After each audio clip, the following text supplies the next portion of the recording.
कुछ जंगली शेरों ने मिलकर एक गधे का शिकार किया, लेकिन उनमें से एक शेर ने कहा, इसे मारो मत, मेरे पास इसको लेकर एक बेहतरीन योजना है।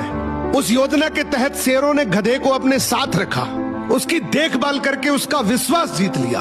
फिर एक दिन उसे वापस गधों के समाज में भेज दिया, पर इस बार वो गधा एक गधे की तरह नहीं, बल्कि वो एक शेर के समान गधों का राजा बनकर वापस आया था, जिसके पीछे सभी शेरों का साथ था।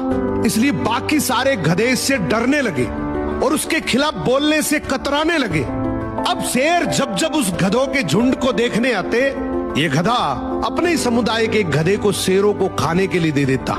ये गधा गधों के बीच तो एक शेर जितना ताकतवर बन गया था, लेकिन शेरों के बीच वो अब भी एक गधा ही था।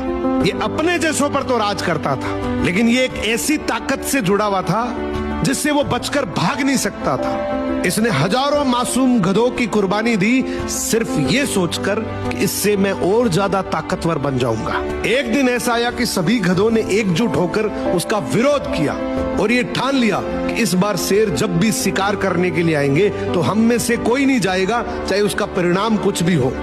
अगले दिन जब शेर आए तो ये गधा अकेला ही खड़ा था, इसके पास कोई दूसरा झुंड नहीं था।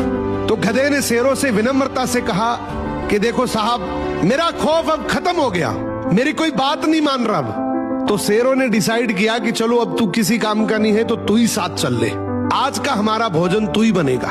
इस तरीके से आखिर में इस गधे का भी शिकार हो गया।